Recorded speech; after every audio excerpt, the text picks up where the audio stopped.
The views, comments, stories, and opinions shared within this podcast are our own, or those of our guests, and in no way represent the views of the companies, associations, or organizations that any of us may work for. All stories, events, or tales shared within this episode may or may not have happened in the manner in which they're told.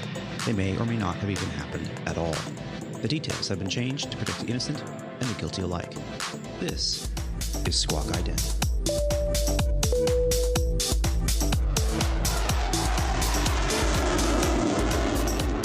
You're listening to Squawk Ident, an aviation podcast that explores the many pathways to an aviation profession, the challenges that a professional aviator can expect in today's marketplace, and we share many stories along the way. I'm your host, Aviator Tony, a professional airline pilot currently flying for a U.S. legacy airline with close to 20 years on the flight line. This is episode 73 of Squawk Ident, recorded on the 12th of March, 2021, from the Studio 732 on the 7th floor of the Delta Hotel, Lake Buena Vista in Orlando, Florida. On today's episode, I have the privilege to sit down with a friend and former guest, Captain Kevin Elmore. The first time he was with us was on episode 50, Captain, Commander, and Team USA. That was the episode where we introduced Captain Elmore to the podcasting world. In episode 50, he shared with us his journey in aviation. He outlined his service to our country, where he served as a commander in the U.S. Navy, and how at the age of 50, he decided to start training to become a triathlete, and add that to his long list of accomplishments. He is a Legacy Airlines Airbus captain, a retired commander, an E-2 and ES-3A pilot for the U.S. Navy. In his service to our nation, he has been stationed aboard the USS Independence, America, Midway, Theodore Roosevelt, and the USS Enterprise twice. He is an award-winning USA Triathlon team member, an SBR Sports Ambassador, an F2C Nutrition Ambassador, and a USA Triathlon Certified Coach. With over 20,000 hours at the controls of aircraft, please help me in welcoming back to the show, Captain Kevin Elmore. Kevin, how you doing? I'm great, Tony. Thanks for having me again. It's a pleasure and an honor to fly with you again, and also be on the show again. I'm super excited to be here. Oh, well, welcome back, and thank you for speaking with us today. You know, I was looking at my schedule for March, and I was looking through it, and I didn't really get what I wanted, as sometimes happens when you're bidding through a PBS system, right, which is a preferential bidding system. A lot of the regionals and major airlines in the U.S. use this computerized system where you put in a bid preference. What would you rather have? And we've talked about this on the show at length before. So you talk about, what would you rather have? Weekends off, 3-day trips, 4-day trips. I'd rather have minimal time at base or on duty, or maybe I'd like to maximize my time as a commuter and work 4, 5, 6 days straight before I have a big block of time off. So you put all these preferences in the system, and it is then awarded not just based on seniority, but based on availability and trying to satisfy as many as the criteria that you have set for yourself. And this month, in the month of March, I haven't been flying, as the listeners know, very much. I've had some vacation and some home improvement projects that I've been working on, and I've really enjoyed that time. But now in March, I wanted to get back to it, get back on the line, have a full schedule, and kind of catch up. Because this is a depreciable skill. You know, you have to get out there and be on the line, quite often to keep your skills up. And I didn't like what I got, so I started to look at trading trips. And that's when you go on the computer and you look at, all right, this trip, somebody dropped it, they didn't want it. I like that trip better than my trip. And then you go in the computer system and you can put in trade requests. And when I got to this trip, the trip that we're on now, I was looking at other trips to trade, and I always make sure, who am I flying with? I wanted to see. And when I saw your name come up, I thought, oh my, I cannot trade this trip. This is awesome. And I honestly, to be honest with you, I checked almost every day up to the day before the trip to see if you were going to trade out of it. Right. Because if you did, then I'd probably try to pick up something a little bit better for me. And I was really happy that you didn't. It's interesting because we were in the same situation. I have vacation at the end of the month. So I was looking at possibly moving my schedule around because I didn't want to have a trip too close to my vacation, or actually at the end of my vacation. I didn't want to have to go right back to work. So I looked at possibly moving some things around, and I saw your name and I thought the same thing. I'm not going to move this trip. And I kept checking it to make sure that your name was still on it. So I was happy to see that it didn't change. So, well, thank you for that. I mean, definitely looking forward to it. Yeah. You know, we've flown together quite a bit over the years, and we always have great conversation on the flight deck. And for me, that's a pleasure. Right. When I can converse with someone and we really, get along. Our conversation is always positive. Right. I always try to learn something from you because of your extensive background and experience, and it's quite motivating to hear what you've been training for or what's been going on. And I think the first question I asked you on day one was, all right, what have you been running? Or, have you been training for anything? And we both looked at each other with the same kind of disappointment and said, no, this COVID's kind of kicked us all. Oh my gosh. Yeah. Stupid COVID, right? It's definitely taken its toll on the year as far as me physically. And,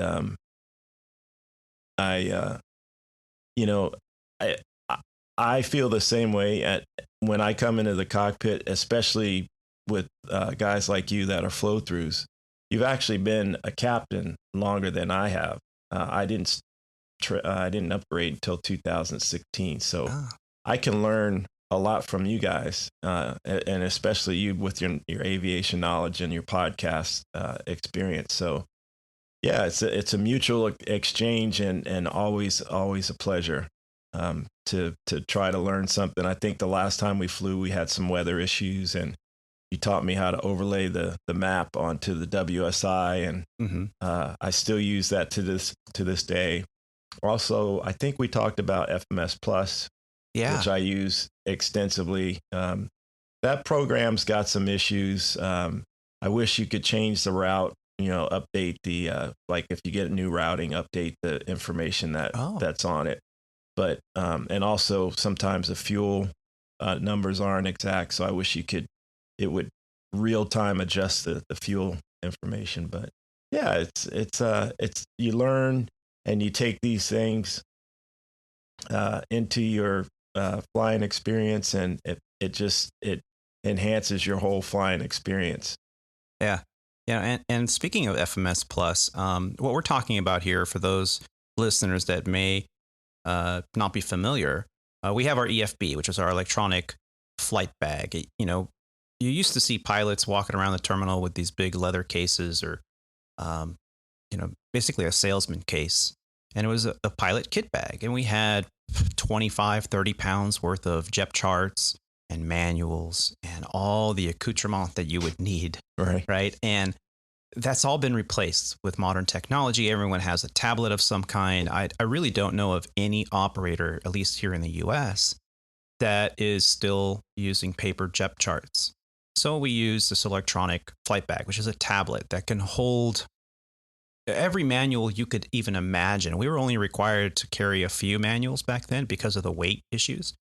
And now everything is at our discretion. And every few months, we happen here at Legacy Airlines, the name of the airline we use as an alias to our employer here in the US, a US mainline carrier based in Dallas, Fort Worth. And so we get this new app. And the last app that we had, last time we flew together, that was brand new to us, was FMS Plus, which was kind of a dispatcher's tool. You could calculate all the data points with winds and pressure, and you could see where there might be turbulence ahead. So rather than just filing the flight plan at a particular altitude, say 35,000 feet, and then just plug along the whole trip, and then you're kind of in guesswork land when you're asking ATC, hey, we got bumps here at 35. What are the ride reports? Can we try lower? Can we try higher? Well, now your fuel burn, your plan that your dispatcher has come up with for you is going to be different. Your planned arrival fuel is going to be different. So this app now allows us to get rid of the tools that we used to use, which was communicate through our ACARS system, basically an electronic email system, to keep it real simple, that goes through our flight management computer, sends an ACARS message to dispatch, and then they have to read it and get back to us and run the numbers. And it just took forever. And sometimes if they're busy with bad weather, which is usually when you have to talk to them, right, it would take way too long to get any practical information back. So they allowed us to have this app that now we can real time adjust our flight levels in the app to see what our anticipated fuel burn would be, right, what might be the better solution for time if we're a bit behind schedule, right, and factor in the cost index as well. Everything. Yeah, it's great. It's been a great tool. Yes. The latest tool that we received was a new app called SkyPath. Oh, have you used that one yet? I have not used that one. I've used it a little bit. If you put in your flight number, same concept comes up as, say, putting in your flight number in the Jepson app. It calculates and plots out your flight plan. And then all the other aircraft that are participating, which are most of the ones that are other legacy airline flights en route that are also active on their tablet to SkyPath, the tablet will then sense your turbulence, your actual turbulence. Oh, wow. So it's real-time pirate reporting into the app. And if you leave it on throughout the duration of the flight, you can get a notification. And I've used it. It's quite interesting. So your tablet will go, ding, anticipated moderate turbulence in 5 minutes. Oh my gosh, wow. And so you're like, oh. And then you pull up the app, and it's a moving map display, and it'll show little boxes. Okay. And it's a yellow box or an orange box, depending on the severity of the aircraft in front of you that reported it. Now, I don't know the technical aspects of this. If you bang against the holder of your EFB, does that calculate turbulence? I don't know. Right. So I don't know about how accurate it is, but it's an interesting tool. Yeah. The only downside to that one is that, at least for myself, I've noticed that I lose satellite coverage quite often. It's very picky. Right. And we have like 4 different holders in the cockpit. And so depending on the holder, you might have to turn it vertical instead of horizontal. Right. And so it's a bit of it has its challenges, let's say that. Right. But you have to show me on our next leg. Yeah. In a couple hours, we're going to DFW, actually, from Orlando. Right. And we'll have to manipulate that and see. Give it a try. Sure. Yeah. So there's a lot of this, information and technology that is becoming available to us every single day. Right. And what we were talking about a little bit earlier, yesterday, actually, on our flight over, was a little bit about, do you think flying has become harder, or do you think the technology has made it easier? And with that, do you think that the leadership and decision-making process on the flight deck has changed, degraded, or gotten better? What are your thoughts? I think over the last, say, 10, 15 years, with the introduction of the threat error management model, we've been able to identify, at least cockpit resource management problems a little bit better. So I think it's made us more professional in the sense that we know how to articulate and cope with problems or issues that come up. I think we've gotten smarter with the new technology.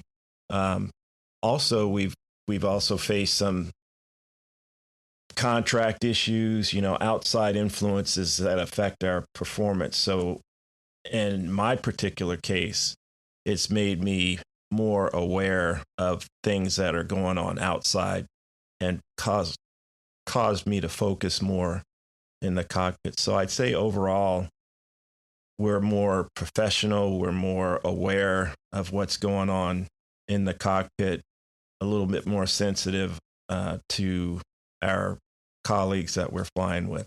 And I think with the introduction we just talked about, the EFB, all these different things have made us more professional and better at our craft than we were, say, 10, 15 years ago. Yeah. Yeah. I think that's what we were talking to last night. I kind of feel the same way, that I can remember a time before smartphones, being based in Chicago in the wintertime. We have weather. We're going to a place that's snowing. We have 2 alternates. We have a takeoff alternate. Those are the days where you're really earning your keep. Right. And I used to sit there at the gate, and there used to be many monitors and computer systems at one gate, simply because they knew that the captain was going to have to print out a flight plan, which we don't really do anymore. Then the pilots would have access to a terminal to check weather prior to departure. And then, of course, the gate agents would have to have monitors for their duties and responsibilities. And I can remember one time, many years ago, I was looking at the NOAA site for weather and looking at what the snowstorm was doing and looking at our route and our estimated time of arrival and the TAF. And simply because I didn't just print the release and go. Right. My captain for that particular trip was already at the aircraft. He had set up what they called the nest. When you get into the cockpit for the first time or the flight deck, you set up your nest. Right. You pull everything out that you're going to use. You put everything where you want it, your sticky notes, whatever you have. And no knee boards, ladies and gentlemen, no knee boards. Not that there's anything wrong with that. So still in the military, they do. And I've flown with captains that Right. still, especially helicopter pilot captains, that they still love that knee board, and it's very convenient. Right. But in the flight deck, we kind of just spread out normally and just put little pieces of paper at places, and so we have our little nest the way we like things. And that's what he was setting up. And when I went down there, I went, well, I got your release for you, Captain. I'll go do the walk around. I just checked the weather. The weather looks good. The snowstorm is going to stay south of our route. So the dispatcher did a good job by taking us a little bit north than what we normally would do. And he goes, you check the weather? Well, how did you do that? I'm like, on the NOAA app, up at the gate on the computer. He goes, well, what the hell did you do that for? Now I'm going to be paranoid the whole flight. I don't ever check the weather. So what does it matter? They're going to make us go anyway. Right. It's like we have a choice. The captain doesn't have the authority to cancel a flight anyway. Right. Now I'm going to be worried about it. I said, well, I just told you not to worry. Right. Right. And he kind of said it in jest, but in those days, Right. there was that aspect of not knowing. Sure. Because you get complacent. Complacency was a big word in training. Right. Current training as well. Right. And Yeah. like you said, today, with all the technology we have. Yeah, I didn't really delve into it as much in my mind when we were talking about it last night, but you just brought up some very salient points with the introduction of, let's just say, on the Jeppesen app, when you have the approach plate up. I was, up until just maybe 2 trips ago, I was still reading the F4 messages, and I would scroll through the NOTAMs. I didn't realize one of my first officers 2 trips ago at Legacy told me if you pull up the approach plate on Jeppesen and you hit the NOTAM, you'll actually get the NOTAMs for that approach. Yeah. Saves you so much time and effort. And then the same thing with WSI. If you get a new routing and you delete your flight number and you re-enter your flight number, you'll actually get the refiled routing when you enter the new flight number based on the input from the ATC. Mm-hmm. So you don't even have to change the routing on the WSI. It's all automatic. Real time.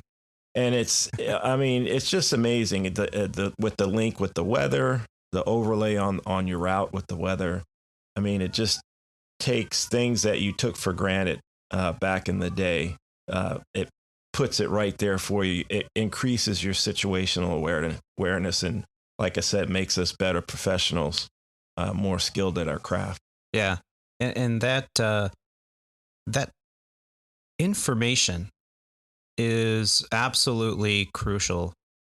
Probably, some would argue 100% of the time.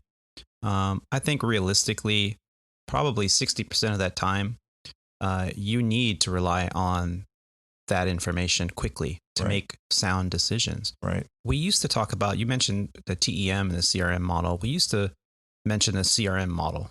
It was a model that was developed, in the 90s, I think. Probably. To eliminate late 90s. Right. Yeah, the captain's always right. Every leg is the captain's leg. They'll allow you to touch the buttons, but only if you ask permission first. And only 3 things the captain ever wants to hear from his FO is, "I'll take the chicken, clear on the right." And, "How'd you get to be so smart, Captain?" Right?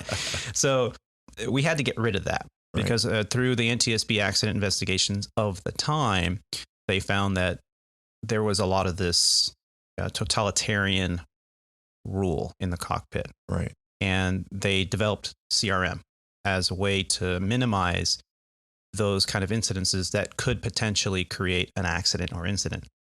And CRM was just shoveled down our throats in training every single time we were back in the schoolhouse.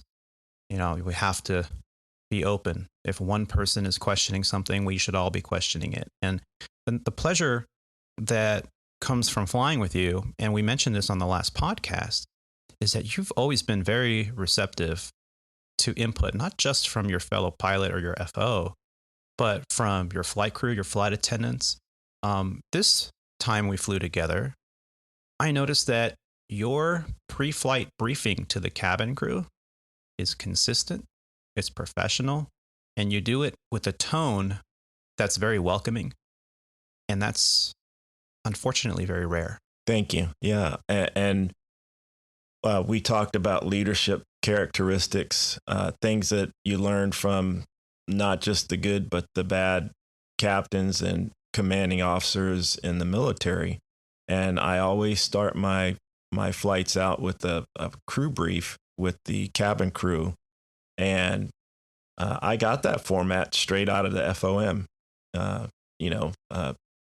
and some of the messages that we get from the company, how to handle now that we have the issue with wearing of face masks.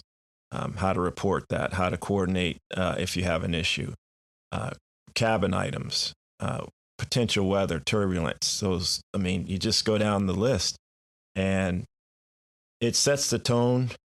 You let them know that you have their back 100%. I have a little caricature that I share with them, 2 stick figures, and one guy's got the middle of the body. Basically, "I got your back," is what you're telling them. And they really appreciate it. And like you said, it's unfortunate, but they don't receive that much. And I like to do that. It sets a tone, even if you're only flying a leg with them. It just breaks the ice, lets them know that you're with them, and it makes it a safe environment to operate the aircraft.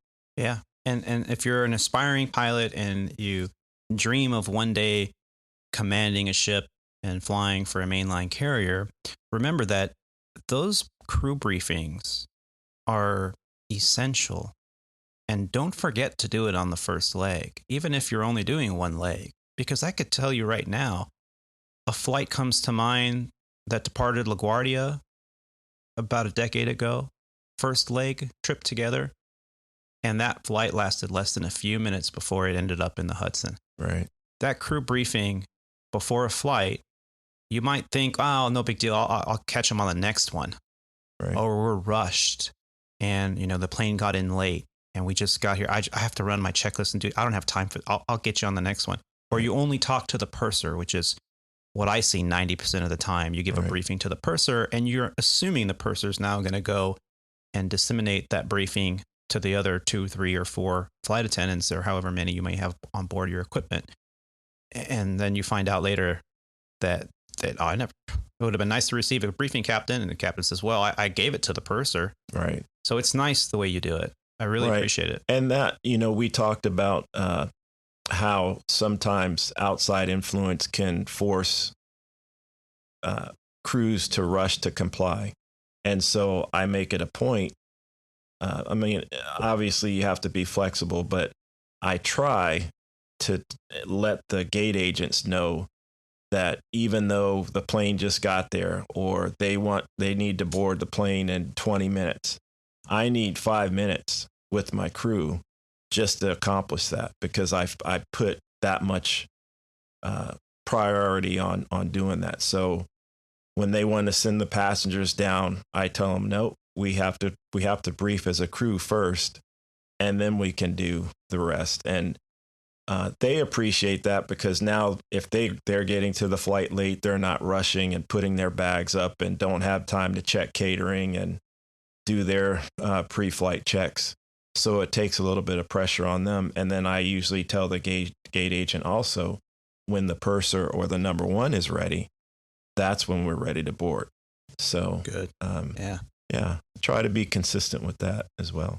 Now, we've been talking about, the tools that we have at our disposal, the multitude of different apps that we can use to gather information on the flight deck, real time, most of the time, with our Wi-Fi connections that some of the carriers are now have on their entire fleet for the flight deck.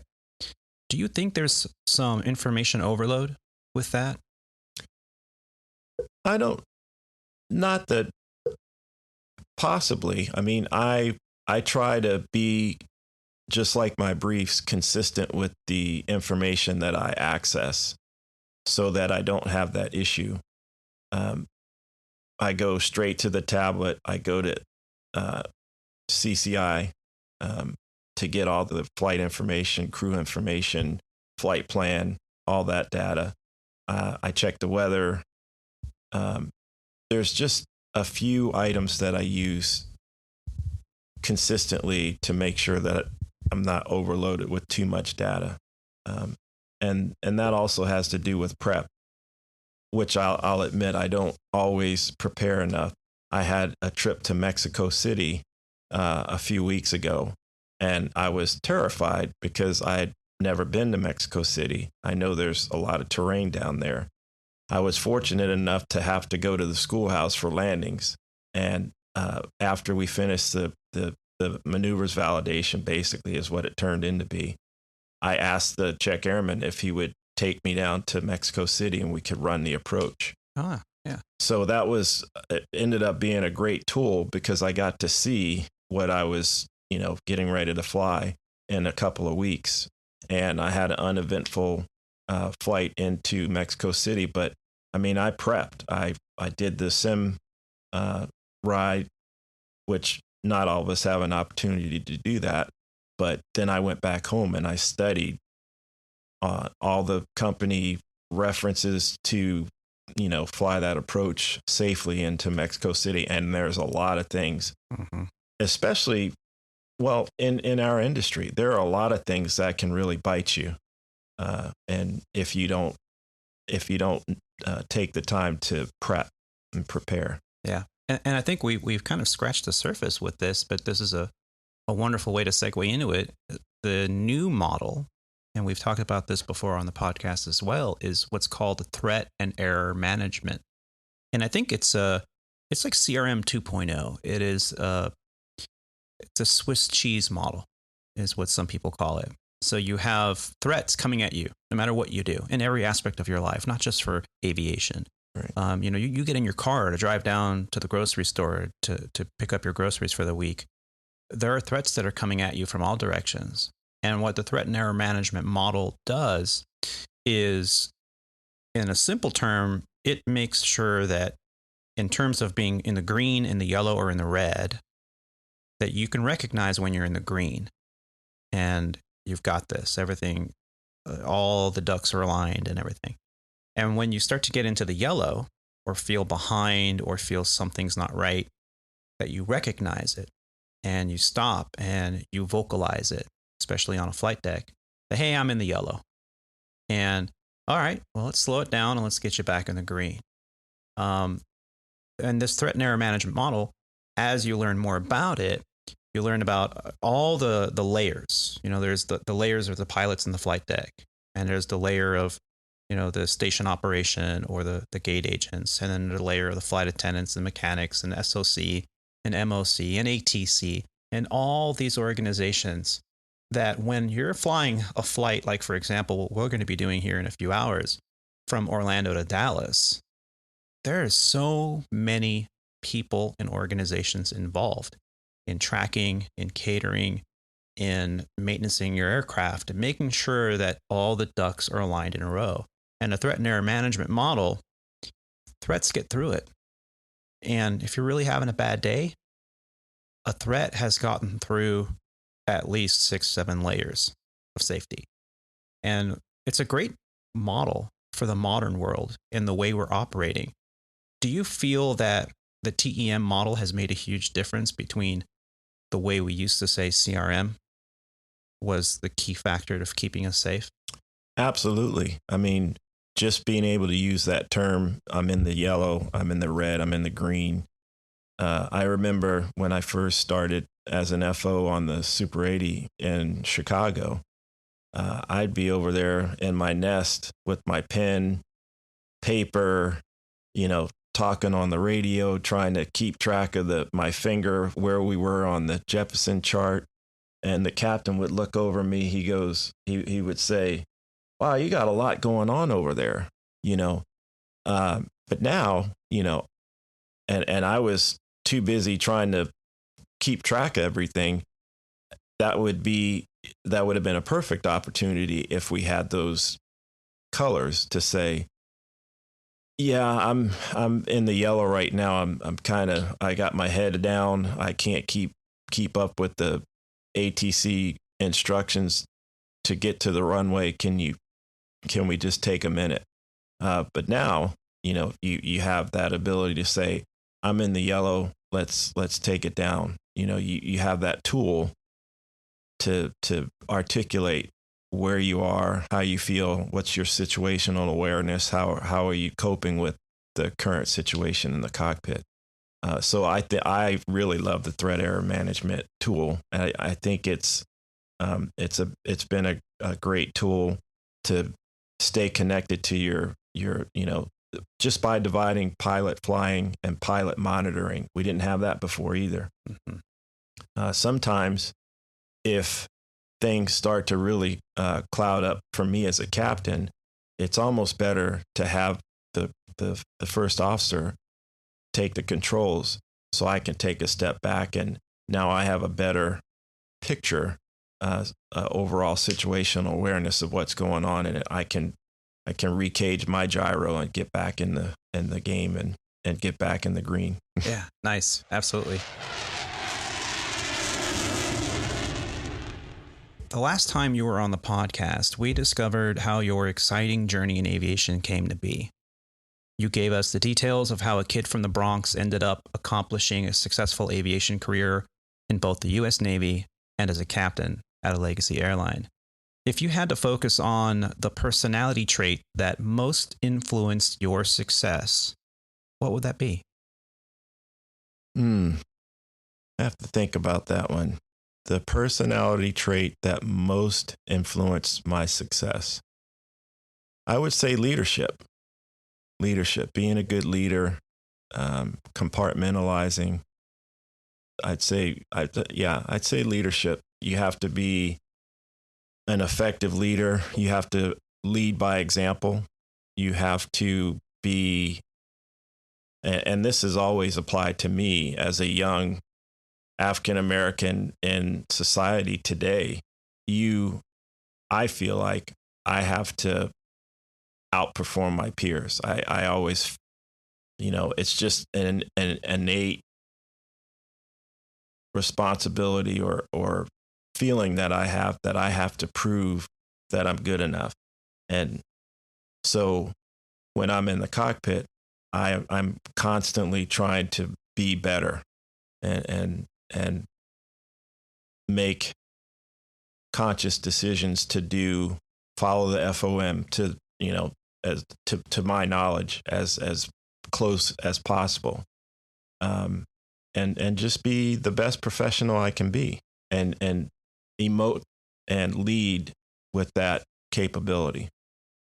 Yeah, and what really impressed me as we got down this road of leadership in our conversation is that you told me that you were the featured speaker at Legacy Airlines' very first cadet class of their cadet program. Now, we've had the cadet program recruiters on the podcast before. We've had a mentor, Kyle Jensen, on the podcast before, and we've also had a few cadets. You were the featured speaker for the very first class back in 2018. You were showing me photos of you on the podium. It was really cool to see. How did that get started? What allowed you to get into that role? So I've been a mentor to young aviators for probably the past 25, 30 years in my career. Basically, since I started flying, I always try to reach back into the community, make sure, people can see me and I can help them reach their goals as a aviator, or not necessarily in the aviation profession, but just professionally. And as a mentor, what I realized in the aviation community was, in order to be a really effective leader and mentor, I needed to put myself in a position to actually help these pilots reach that ultimate goal, that dream job. So I basically applied to become a new hire interviewer at Legacy. And as a new hire interviewer, I, again, always putting my best foot forward, was selected to actually train new hire interviewers. So when Legacy Airline hired new interviewers, I was actually doing some of the training so that they could become effective interviewers. Mm-hmm. Through that process, the person in charge at the time was Dave Tatum. He basically had the confidence and respect for me to be able to lend my professionalism and mentor skills to the cadet program. And he chose me to come to Dallas and basically give a motivational speech to that first class. And I was beyond honored and full of pride to be able to do that. And I told them the story about my dad. I think we talked about this on the last episode, how I wasn't able to reach my goal of becoming a naval aviator right out of college. And my dad gave me those wings and told me to keep my eye on the prize. So that's the story I gave them and conveyed to them, that the only thing between them and achieving their goal was basically them, it being getting out of their own way to make that happen. Yeah. And it's funny that you say that, because I was going to ask you, what is the best advice that you can give someone who is maybe thinking about becoming an aviator, but hesitates because of the instability that they see in the news with furloughs and things like that? Do you tell them, if this is really what you want to do, go for it? Or do you give something a little bit more detailed about it? Well, I tell them to make sure this is what they want. Go do a discovery flight, do a couple of them. Make sure you're absolutely sure that this is where your passion is, because you have to have passion. You have to have drive and determination.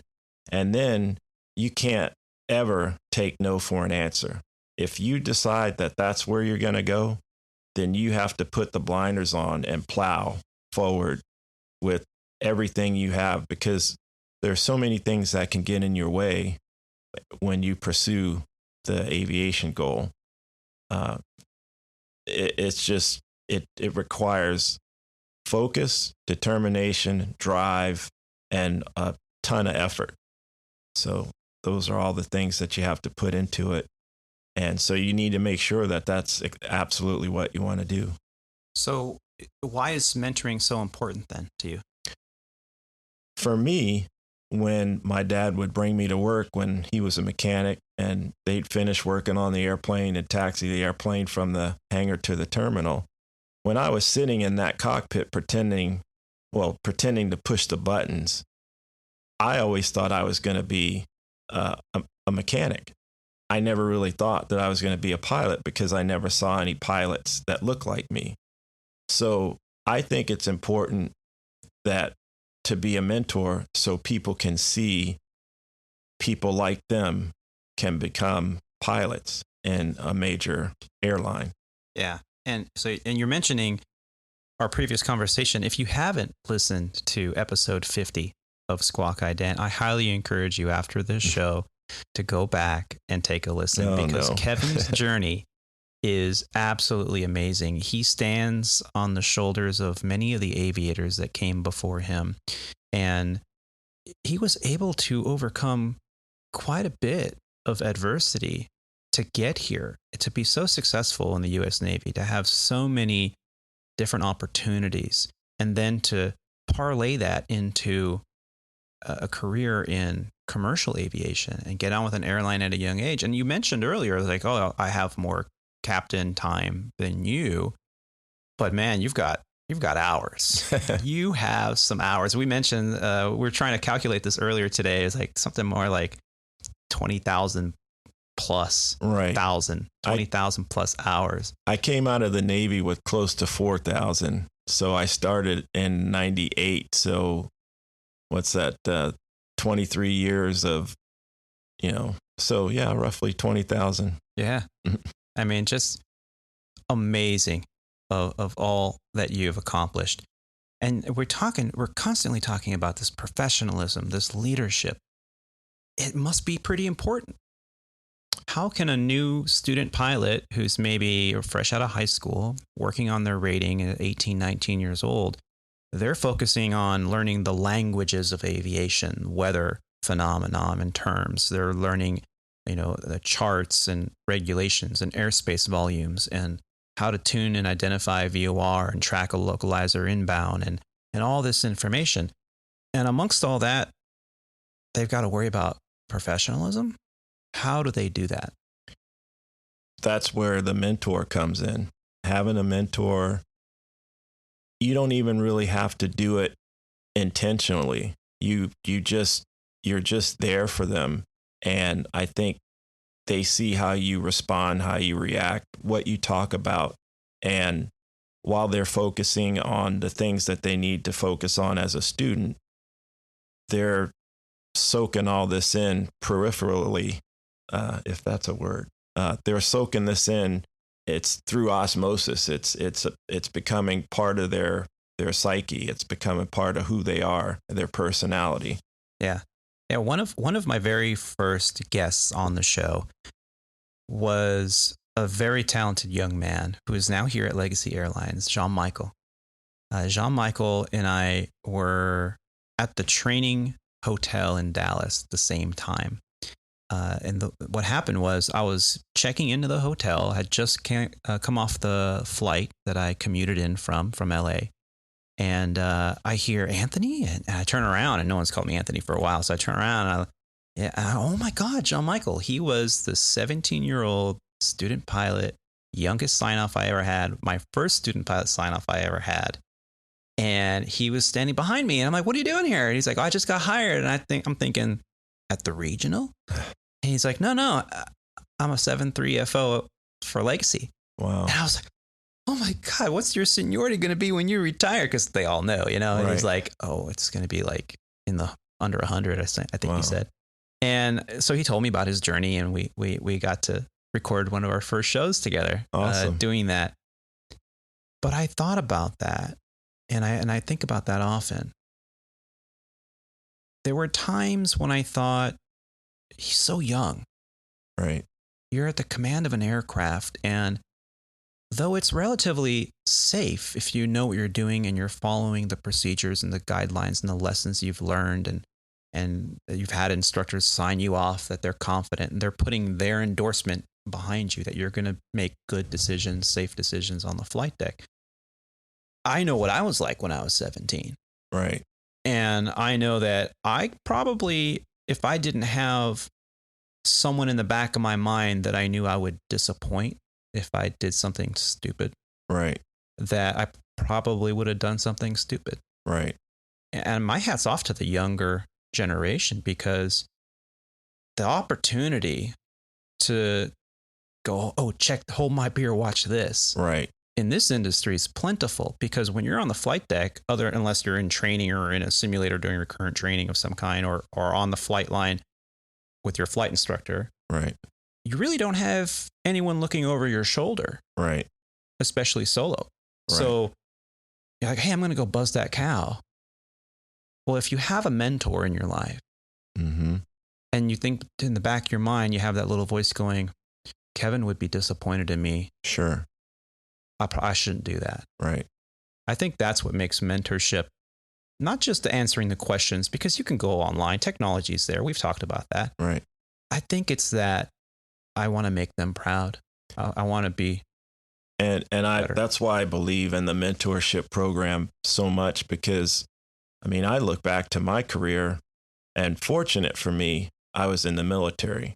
And, you know, when you're 25, 28 years old and you're strapping $1 million jet on your back, you know, you don't have passengers to worry about. You don't have anybody really that you're responsible to other than your crew.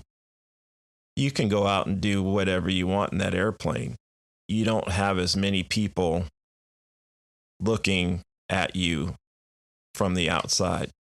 If you have that mentor or somebody that you look up to and you say, wow, if I went out and did that, I would disappoint them. I didn't really have too much of that earlier in my career when I was young. So my path as a military aviator was probably the better path at that point, because I don't know if I had the maturity back then to be a captain at even a regional.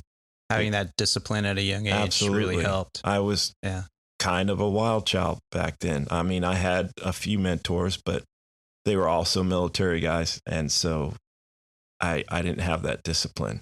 Yeah.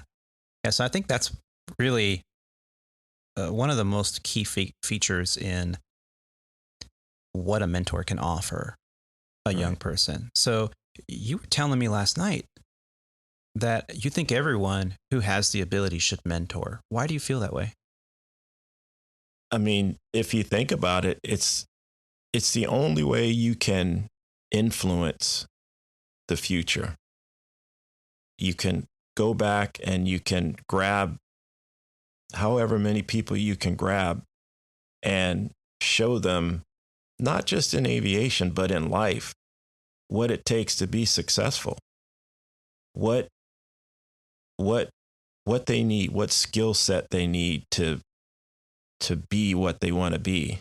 I have a young lady that's working in a hospital, and I think she's in Utah, and she sent me a private message about getting into the military physician's assistant program.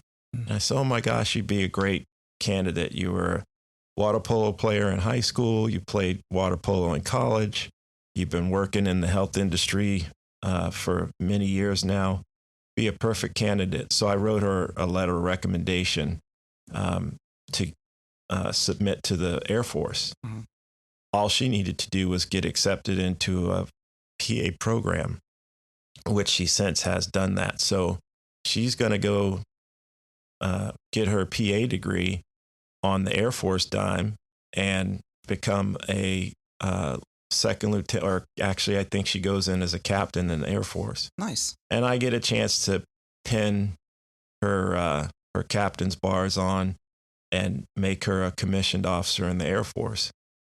And so that feeling, that ability to help people matriculate and become productive citizens, I mean, who wouldn't want to do that? I mean, I think everybody should do it. It's an incredible sense of pride, and it makes you, it's a great sense of accomplishment when you can go in and do that and influence the younger generation. Yeah. And I too feel very similarly about mentoring. I can't stress enough the level of pride when I get a message from someone saying that they've made their next accomplishment, they've set their next goal, and they're moving forward. It's a wonderful place to be, and I absolutely agree. The mentoring, I think, is crucial. We should be focused on that more than we are. I think especially now, this is the time, and this show really has been my way to get the word out, to say, look, if you really want to do this because of the thrill of the polyester and the uniform, don't do it. Right. And that's how I try to weed out those that are coming into it for the wrong reason. But if you have a passion and you're not going to let no the first couple times dissuade you from this career, then I'm like, okay, let's talk. Well, even, look at when I talk to particularly young kids in, like, say, elementary school, one of the first things they ask, because they always ask the question, how much money do you make? You should never, I don't think that you should get into this profession for the money. I mean, as you know, it's been kind of a up and down, a cyclic journey as far as pay and the aviation career. Yeah. And I wouldn't broadcast this publicly except for on your podcast. But really, when you look at this job, I kind of compare it to a professional athlete. We are doing something that we love to do. At least you should be in love with what you do. You really wouldn't have to pay me a lot to do it. I love the job that much. And so it's like an athlete, you love playing that sport and you do it for the love of the game. And that's what I think people should remember when they come into aviation, is do it because you love it, not because you want to get rich doing it, because you're probably not going to get rich doing it. Right. Well, not only the money, but this profession has its fair share of challenges and sacrifices that every aviator has to contend with if this career path is for them. And the airline career path is not the only path. It's the path that I speak of most, until my other co-host, Roger, puts me in my place like he did on the last show. You airline guys, you don't know anything. Right. But it has its fair share of challenges and sacrifices. Right. Without getting into too much detail, how can one really expect to overcome all those and not have everything else in their life just fall apart? I think we touched on this last night, compartmentalization. It's a character trait that you have to have in the military for sure, and definitely in the aviation profession. So you have to be able to be laser focused and do all these different things that are required to get to the point that, where you get your ATP but then you have to put that in a box and be able to live your life and accomplish all the other things that come your way. And I don't know, it's a difficult balance, but it's certainly doable. Yeah. I think the most successful aviators in terms of balancing family life and home and hobbies and their athletic aspirations, whenever I find an aviator that's truly in a good place, it's because they're not so laser focused on their career that they lose sight of everything else around them. And I got to admit, I've been guilty of that in the past, where I'm focused on my career progression, and I didn't give due time to the other aspects of my life, like family and finances. And, I had to learn that. And I learned that through the advice and the mentoring of the pilots I flew with, a lot of the captains I flew with, both early on and now here in my later part of my career. And I think the healthiest individuals say, well, I've had a heavy month this month in terms of my schedule. So I have 3 days off, and don't call me. I'll be with my family. I'm taking my family camping, or my wife needs time away from the kids. So I'm going to, have her pay for her to go on this little retreat with her girlfriends. Right. And I'm going to stay home with the kids. Right. Or, every Thursday night I have to be home because Thursday night's the night I make dinner. Right. So there's a balance. And I think that is the crucial part of surviving this career. Right. A lot of times we forget because we're having so much fun doing what we do. Right. And then we're thinking about it. And I've had some time off. I was looking forward to coming back to work. Right. It's, again, the compartmentalization where you can park the jet at the terminal in Los Angeles, get in your car, and however long your drive home is, you decompress. And then when you get home, you have to basically shelve that trip unless your family wants to know about it. But then it's time to focus on your other life, which is all the non-pilot issues and things that go on there. And having a hobby helps, me being a triathlete, all my training, my girlfriend, taking care of her needs and making sure she's happy. That's where my focus is when I get off work. Yeah. And I can't tell you how important that is. And thank you for sharing that with us. We'll be right back with more from Captain Elmore in just a moment.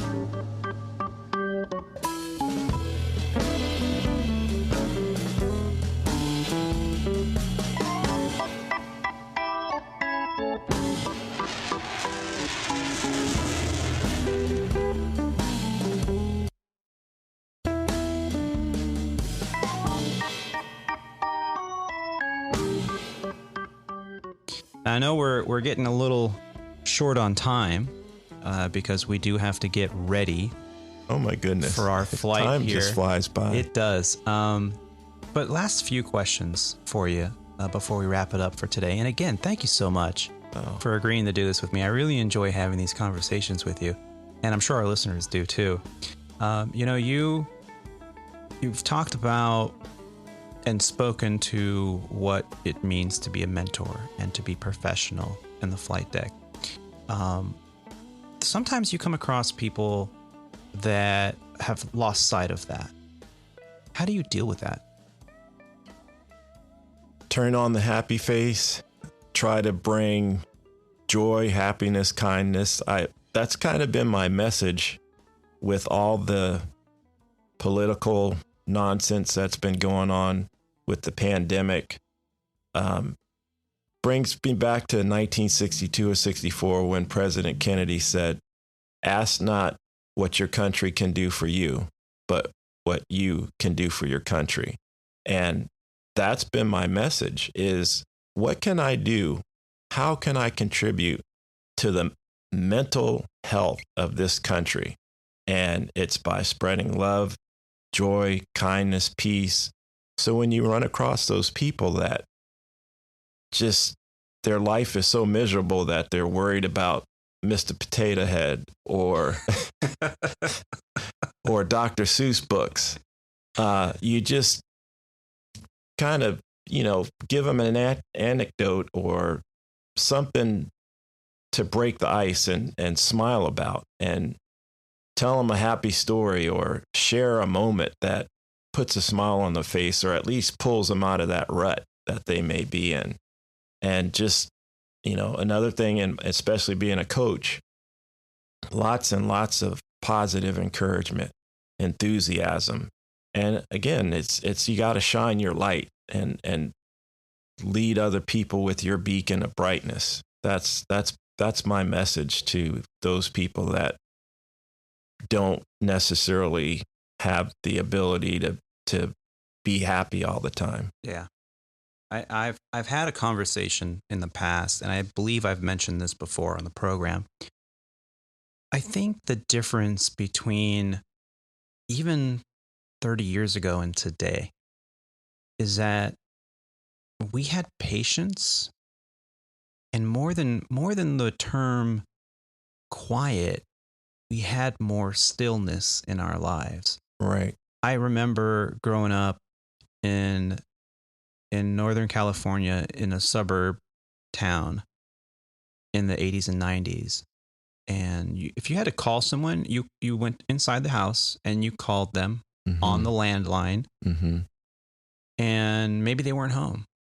And the phone just rang and rang and rang. And maybe they got one of these new fancy answering machines and you'd leave a message. And then you'd have to wait for them to call you back. And they'd call you back and then maybe you weren't home. But, that's fine. And then maybe you finally touch base with each other 2-3 hours later and you're like, I'm just calling to see if you want to go play. I'm going to ride bikes down to the park. Right. Oh, let's go ride bikes. And you'd go and ride bikes.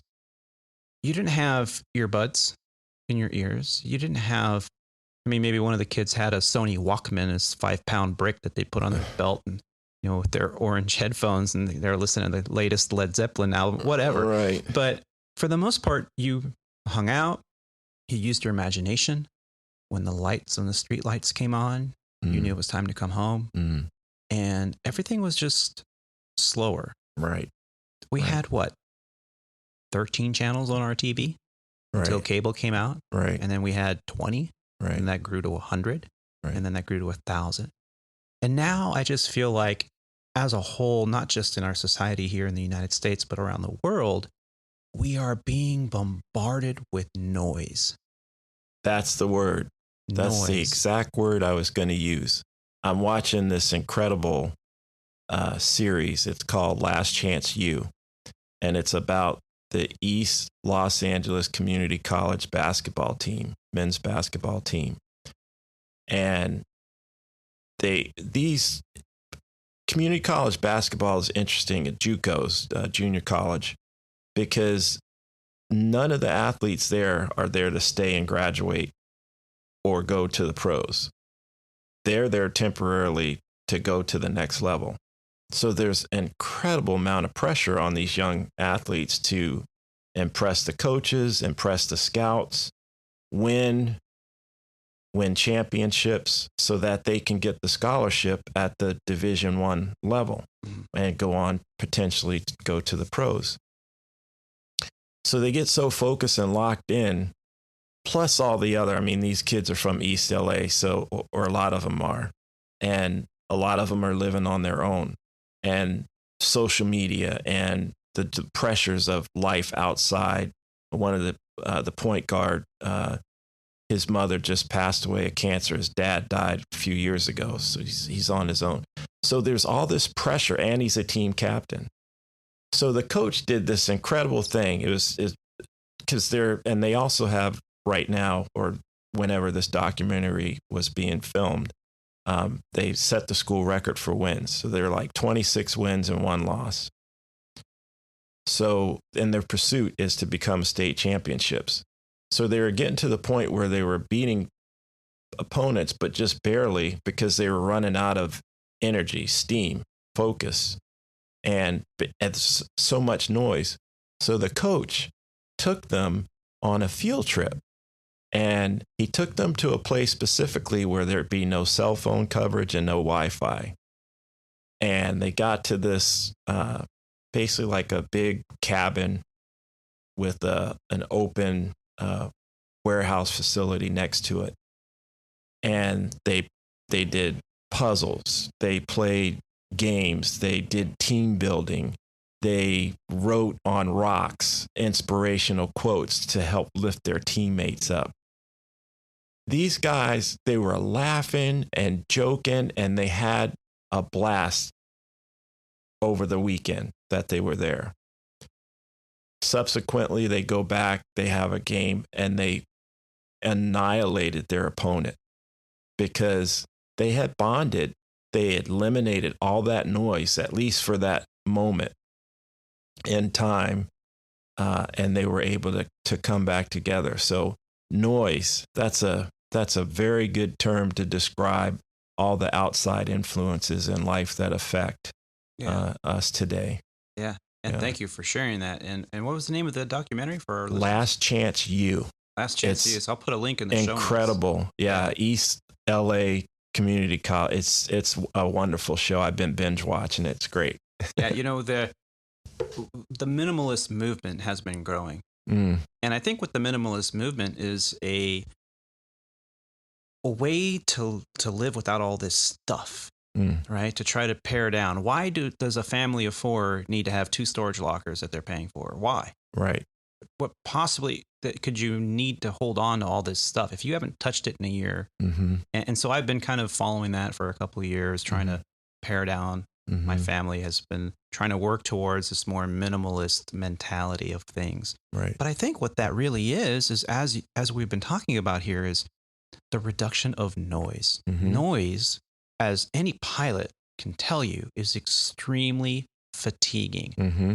You know, anyone that takes long flights, if you look at especially business travelers, they all have the Bose quiet headphones on, or some version of these noise canceling headphones on. Why? Because noise is fatiguing, not just audio noise, but everything else. And if we can all just kind of learn to maintain that standard for yourself and no one else of professionalism, and help reduce the noise that is constantly bombarding us from every angle, whether that's the media, whether it's the matrix that's in your pocket.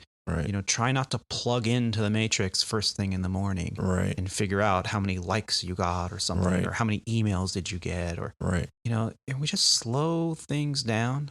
Absolutely. And we can still be productive. I mean, look at the productivity of the average pilot nowadays. We talked about that on the onset of the show. We used to have paper charts. We used to have to print out our releases. We used to have to go and log on online. That took time. That slowed everything down. But now we're being bombarded with real-time facts and figures. And that could create just a flooding of information that sometimes is very overwhelming. And then you start tuning out this information. And then that noise is fatiguing, which makes us cranky, irritable. It's fatiguing and it's stressful. And another term I use is declutter.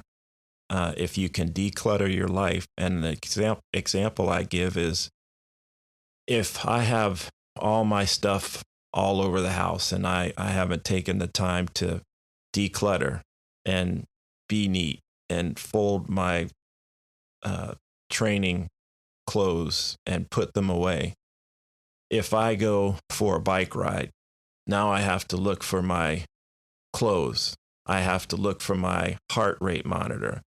Where did I put my earbuds? Where did I put my light, my bike computer? It takes me twice as long to get ready for my bike ride because I haven't taken the time to declutter and minimalize. You know, do I need 2 different heart rate monitors? Do I need 15 sets of bike kits? Maybe I can do just as good with just 5 and, give the other ones away to charity or whatever.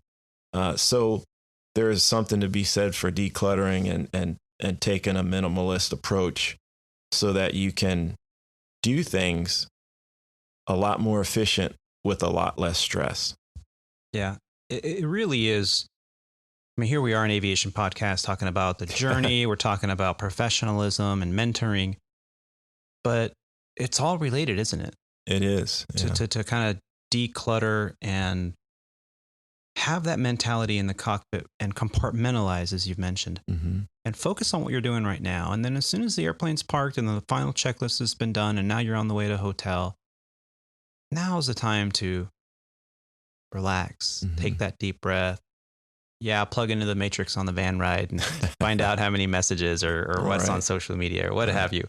But I have my girlfriend to thank for that. I have significantly decreased my plug-in to social media and electronics for a lot of different reasons. But that's another area of stress. I think social media is becoming a problem in America. It's making us less and less capable of communicating with each other in real time and in a personal way. the depreciation of soft skills in the United States has been just staggering. Right. And soft skills are the ability to pick up the phone and call someone. Oh, what, my you mean gosh. you can text them first?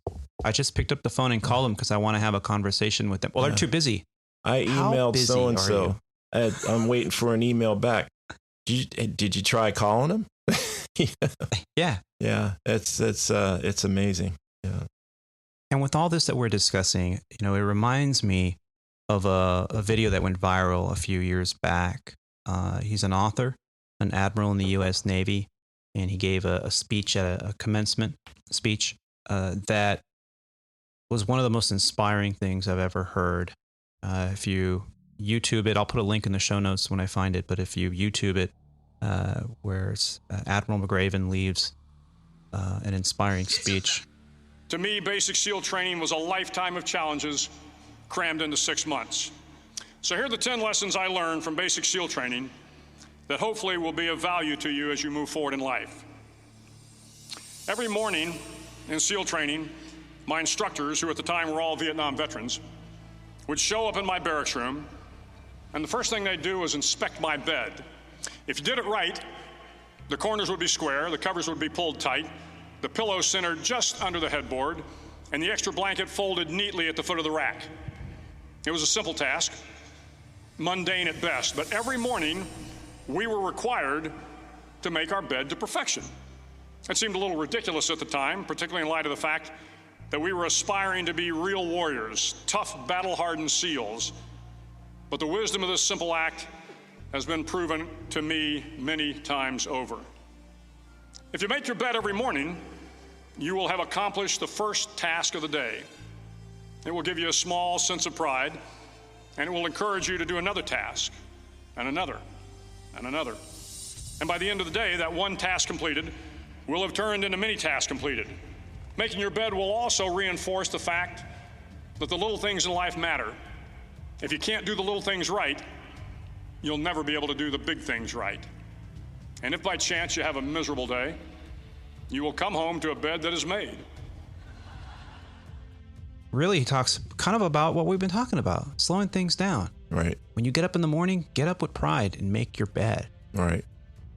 Because at least if you do nothing else, you've accomplished something today. Right. Right. That's really more important in a journey in aviation than people realize. Sometimes, and I hear this a lot from CFIs out there, there are students, they do the work, and then they go and they do the lesson in the airplane. Right. And then they're, okay, let's schedule something for next week. And they go home and they don't pick up a book. They're busy. Mm-hmm. And my favorite line is something I hear at home all the time. Well, if you have time for Facebook, you have time to have done whatever you were supposed to do. Right. Right. Right. Send that email or Right. fill out that paperwork. Right. And it's very true. Right. So the biggest complaint that CFIs have that I'm hearing is that the students will then commit like an hour right before the flight to study the next lesson, and they're not prepared. And so that slows down their training because they haven't put the priority, slow it down and figure out what their priority is, which is get the lesson prepared. Don't just wait till the last second. Right. Commit 10, 15 minutes a day over the course of 5-6 days. Oh, it was more than that. When I was in flight training, it was a 3-day process because you had to read the material for the next day's lesson. And you had to know that because they gave you the lesson on the second day. And then on the third day, you had to go over what you learned the day prior. Plus, you had to now prepare for the next day. So it was like a 3-day cycle. Yeah. And if you didn't do that, they would nail you on the brief because they could tell that you weren't prepared. You didn't pre-read. You didn't know your procedures. You couldn't get away with 10 minutes. 10 minutes wasn't going to get you enough to put all that information in your head. So, I don't know. I mean, there's professions where you could get away with a few hours of studying, but in the aviation profession, and I know, like my son being in dental school, it requires commitment over time. Yeah. And a lot of time. So I wanted to go back and share this story because you mentioned the making the bed. My parents used to send me to Camp Northover in southbound New Jersey, Bound Brook in South New Jersey over the summer. And it was a 2-week camp. And I liked it so much, a couple of years, I was able to double up. So I would actually go for a month. But it was an incredible camp. And you talk about minimalist. All you took was basically we took a Foot Locker with clothes for the 2 weeks or a month if I was staying a month. And you checked in, you put that Foot Locker at the base of a cot, and every day was the same. You would get up in the morning, you would go shower, brush your teeth, you'd come back and you'd make your bed. And it had a fitted sheet, a regular sheet, and then it had a wool blanket, and kind of like what they have in the military as well. And you had to make that bed and put hospital corners. And that became like a competition. Who could make the best hospital corners on their bed, and then who would have the tightest tuck so you could bounce a coin off of your, I mean, we were kids. We were, 8, 9, 10 years old doing this. But that sense of pride that you had making that bed the way you made it. And if you made it sloppy, it's not like today. You are going to get made fun of. People are going to dig at you for not making your bed properly because you also had an inspection. They would come by and inspect the cabin, and you could have a neat bed, but if you're, the guy over from you didn't have a made up bed, your cabin would take a hit for the sloppy bed. Yeah. So everybody was held accountable, and that was a great lesson. And I think that prepared me for the military life, being able to interact and have that as a kid. But we did that, and then we went for breakfast, and then we went to either the pool or did an activity, came back for lunch, had a rest break after lunch where we could write letters to home. And then we go out and do some more activities and play, have dinner, sing songs, play games. And then we got ready, went back to the cabin and got ready for bed. We did that every day. And I tell you what, we didn't have computers, phones, none of that stuff. And it was a blast. Yeah. Kind of like the guys when they went up for the weekend, the basketball team. Yeah. Yeah. Just a lot of bonding. That bonding is so crucial. It's There's not enough of it. Right. Well, it's time. We got 30 minutes for showtime for our van, so we better get going. But I want to say thank you so much. Thank you, Tony. It's always a pleasure coming. I also want to say thank you to all the frontline workers out there. The doctors, nurses, pharmacists, EMTs, medical techs, firefighters, law enforcement, grocery store employees, truck drivers, Amazon workers, and of course, all the airline employees that show up every single day to provide the essential services that they do. I feel that we're finally getting this vaccine rollout, and here in the next probably 5 to 6 months, we might start to see more of the numbers that we're normally used to at this time of year. I know that Legacy has created quite a few communications to their employees in the past few days, especially with the passing of this new 1.7 trillion or something like that. 1.9 trillion. 0.9 trillion in aid. We're starting to see, I know at least out of LA, I was having a conversation with our chief pilot before this trip. We popped in to say hello, and he was telling us we're at about 75% of what we were normally doing this time a couple years ago. So very excited. They're talking about hiring off the street pretty soon because we've recalled everyone. So hopefully this trend will continue. If you're enjoying Squawk Ident, please make sure to follow the show. And if you would like, send us a good review. on Apple Podcast. It really does help us out. So whether you're listening to Apple Podcast players or other podcast players, or you're checking us out on the YouTube channel, we absolutely appreciate your support with a like, a subscribe, and a listen. You can also send us audio feedback and comments via our website at www.aviatortony.com. That's Alpha Victor, the number 8, Romeo Tango Oscar November Yankee.com. There you can find audio archives, photos from the flight line, the Squawk Ident pilot shop, and a guest book photos tab. Facebook, YouTube, and Instagram users can find us under the Squawk Ident podcast. One final thank you to you, Captain Elmore. Thank you, Tony, Thanks, for Kevin. having me. And for all your wisdom as well. It's been a pleasure. Always well received. Thank you to you, the listener, for taking the time to listen to these grateful aviators. Keep the dirty side down out there. Be safe and take care of each other. Have a good one, everyone. Bye, y'all.